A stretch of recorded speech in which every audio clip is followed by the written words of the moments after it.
ተስፋ ያስቆረጠውን በዚህ ትውልድ ላይ አዶናይና ማናት የምትባሉ ታስረዋል የሚባል ሰምቻለሁ። በጣም ደስ ብሎኛል። መቼም ቢሆን በቃ አሁን በብርም አርጎ ያው ብር ስላለ ሀብታም ስለሆነ ነገ ይለቀቃል። ግን በዚህ ላይ 5 አመት እና ከዛ በላይ ቢፈረድበትና እዛው ሸቤ ቢቆይ በጣም ደስ ይለኛል። እኔ እውነት ለመናገር በጣም አርኪ ነገር ነው እየሰራ ያለውን የጸጥታው ኃይል በያስባለሁ። መሰለ ኢዱ አዶናይ እኮ አንደኛ በሃይማኖቱም ቡሽቲ ነው፣ የግብረ ሰዶም አባል ነው። ሂዳችሁ ማንበብ ትችላላችሁ። ፊቱን ይኸውልህ በመዶሻ እያስመታ የዚህ ሀገር ወንዶች አሉ መልካቸው ሴት እንዲመስልላቸው አይተዋል። በመዶሻ የሚመቱት በእንጨት መዶሻ ያን ያሰራ የነበር ነው እንዴ? ያንን እኮ ሲያለማምድ የነበር ነው። ተረስቶለት እኮ ነው። በአራተኛ ክፍል ሴጋ መታው ሲል የኢትዮጵያ ወጣት ምኑን ነው የሚማር? ሌላውስ ከዲያስፖራው ለምኑ $1 ብቻ ናት ያለ ብሎ ኢትዮጵያ ሲገባ ግን ምንድነው ያለ? መሀይም ነው ዲያስፖራው። አንቅሻላ ግጨ ገንዘብ በላው ነው ያለ። በዚህ ምክንያት እኮ መባረር የነበረበት ነው። ግን የኢትዮጵያ ስለተራበ የደቡብ መልካም ልጆች ስላስራባቸው ቀይ ወጥ እየሰጠ አንዳንድ ስልክ እየሰጠ አልፎ አልፎ ነው ያን እያደረገ የመጣ ነው። ይሄ ደግሞ እነ ደብረጽዮን ለምን መሰለ ያዘጋጁት ትግሬዎች። የትግራይ ህዝብ ማለት አልፈልግም ያድዋ ሰዎች ናቸው። እናትና አባቱ እኮ ኢትዮጵያን እኮ አሳልፈው ቀይ ባህር ሽጠው ምናምን ቢሊዮነር ይሆኑ ናቸው። ሀብት እኮ አላቸው። አሁን ይሄ ሰውዬ ለምን መሰላቸው የመጣው? አንደኛ ካናዳዊ ነው። እንደነ ማስተር አብነት ያለው መልካም ሰው ነው። እድሉን የዘጋበት ካናዳዊ ሆኖ ወፍራም የነበር ጊዜ 3 ጊዜ ራሱን ሊያጠፋ ፖሊስ ያስራው ይቻላል። ከአሜሪካ ወንጀል ሰርቶ ወደ ካናዳ አሻራውን አቃጥሎ የገባ ነው። ከአውሮፓ ደግሞ ወደ አሜሪካ ሲመጣ በባህር ነው የገባው። ይሄ ልጅ በህይወት ዘመኑ ስራ አይወድም። በጣም ስራ ጠል ነው። ሰግጥ በቃ እያልክ አትማር የሚል እኮ ነው። አሁን እንደዚህ የጀመሩ እንደውም የሞጣ ልጅ ደግሞ ከኔ ጋር እንዴት እንደምታመሳስሉት አይገባኝ።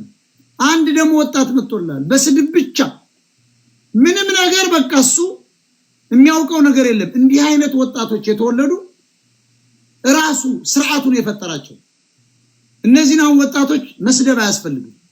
ቀስ አድርጎ ትምህርት ቤት እንዲሄዱ የገንዘብ ችግር የድህነት ችግር ነው።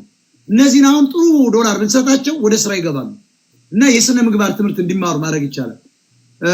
ስለዚህ ዋናው ነገር አዶናይ ወደ አየር ኃይል ሄደበት ምክንያት አሁን ጦርነት ሊያነሱ ስለሆነ ሻቢያና ወያኔዎች ባለፈው ጎብኝተው ወጥተዋል። ሁለተኛ ደግሞ በአዶናይ ያሰለሉት በቴዎድሮስ ካሳሁን ሚስት በኩል ነው። የብልጽግናን መንግስት ለመምታት ድሮኖች መጀመሪያ መመታት አለባቸው። ድሮኖችና የአውሮፕላን የጦር ጀቶች የት እንዳሉ አይታወቅም። አቀማመጣቸው ደብረ ዘይት ላይ የት እንዳለ ሊያውቁት አልቻሉም። ሻቢያና ወያኔዎች በሴራ የታካኑ ናቸው። ስለዚህ አዶናይን በዚህ መልኩ አንድ ውዳቂን ወጣት ልክ እንደ ፕሮፌሰር ዶክተር እንደነ ዶክተር አብይ ያለው ሐኪም ተቀምጦ አዶናይ እየተመረጠበት፣ ሌላው የህዋት አቀንቃኞች ነሰራዊት ፍቅሬ መያዝ አለባቸው። ሽርጥ ለብሰው አድዋ ደደቢት ድረስ ሄደው በአማራ ሲያላግጡ የነበሩ ናቸው። እነ ሸዋፈራው ደሳለኝ ሶማሌ የጠላታችንን ሶማሌ ሽርጥ አድርገው መለስ ዜናዊ እኮ ያኔ እኮ ሶማሌ ሲወረን እኮ ዴንቨር ኮሎራዶ ነው ምን ብሎ ነው ያለ? እንደኔ ውጭ ሀገር ነበር የሚኖረው። ምን አለ መሰላችሁ? ሶማሌ ፓስፖርት ስለነበረው የሶማሌ ግዛት እስከ አዋሽ ድረስ ነው ብሎ እኮ የኦሮሞችን መሬቱን እኮ ይሸጣል። ይሄ ወንበዴ እኮ ነው። ከዚያ ቤተሰብ የመጣ ነው አዶናይ አቅም የለው። ሞጣ ምን አለ አንተ ተናግረ ነበር። ልጨርስልህ። ዋናው አላማው ነው የምልህ ወጣቱን ይዞ ህዝባዊ አመጽ ዘመነ ካሴ በቅርቡ እንጠራለን እንዳለ መዋጋት ሲያቅተው ህዝባዊ አመጽ አስነስተው አብይን ወይ ይገሉታል ወይ ያመልጣል ልክ እንደ አጎቱ። ከዚያ በኋላስ እነ ደብረጽዮን ተመራጩ ነው ይመጡ ዘንድ የትግሬ የበላይነት ይቀጥል ዘንድ። ግን የትግራይ ህዝብ እኮ የበላይ አይደለም።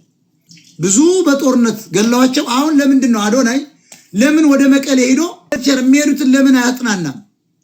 ለምን ደቡብ ጋር ሄዳል? ስንት የትግራይ እናት ተረባይል ከጎጃም ጤፍ ተጭኖላት የለም።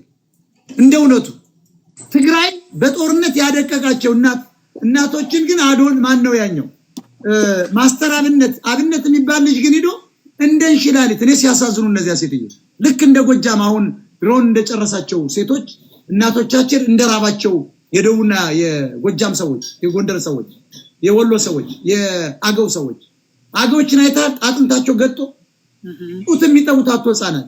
አሁን ይሄ ሰውዬ ሳይሆን አብነት ነበር። የትግራይ እናት ሄዶ ጎትቶ ተናገሪ ሲላቸው እግዚአብሔር ምስክሬ ነው። እኔ ነገ ሟች ነኝ። ለትግራይ በመስከር አለብን። መቼ የትግራይ ሀብታሞችን አሰባስቦ ኑርዱ መቻል አላለ። ህዋትን መች ተቃወመ? ኢትዮጵያዊ የሚሆን እኮ ህዋትን ተቃውሞ ባንዲራ ይቃጠል፣ አረንጓዴ ቢጫ ቀይ፣ ይሄ መሀል ያለውንም አውጡ። ብሔር ብሔረሰብ የሚባል የምታመጡ ዘረኝነት ማስፋት ነው። አማራ ሁሉ ጊዜ ነፍጠኛ እየተባለ የኛ ሰዎች ናቸው ይሄን ያለም እናንተ መጥፋት አለባቸው አይልም። ራሳቸው የላኩት ነው። ያንን ቢልማ ጀግና ነው። ጀግና አይልማ። አላማው ምንድነው? እዚያ አዋርድ ላይ አንደኛ የደቡብ ልጆች የአማራ ልጆች የለፉ ቲክቶክ ላይ በስድብ ሳይሆን በክሪኤቲቪቲ የሚታወቁ ልጆች አሉ። የነዚያን እድል የካናዳ ዜግነት ይዞ ዘጋባቸው። ያመጡት ወደፊት እንደነዩ ጩፋ የሃይማኖት አባቶች ኦርቶዶክስ ውስጥ ፕሮቴስታንት ሙስሊም ጋር ብትሄዱ የህዋት አባላት ናቸው። አንዱ ጎጃሜ እኮ ለአማራ የሚጮህ ሰው የምን አለ ሰሞኑ አዶናይ ማለት ሰገጠ ነው። ሰገጥ ማለት ለስራህ ለእምነትህ አየው። እንዲህ አይነት ካድሬውን እኔ እንደው ነው ልንገር ወሸላውን መቁረጥ ነው። አንተ ቄሳውን የጎጃም ቄስ ቁረጠው ብትለኝ ጩቤን አውጥቼ እንደው መቆርጥ አልምረው እንኳን ወሸላውን አንገቱን ነው የምቆርጠው። ተመልከት፣ ቤተክርስቲያኑ በእነሱ ተይዟል። አባ መርካቶ የሚባል አይተዋል። መስቀል ይዞ ጥቁር መነጽር አድርጎ ይሄ እኮ ጊርጊሮ ስጋ ቤት ስበላ ድሮም ማውቀው መንፈሳዊ ትምህርት ቤት ገብቶ ቄስ መለኩሴ መሰለ። ግን 7 ችኮች አሉት። ከጎጃም 4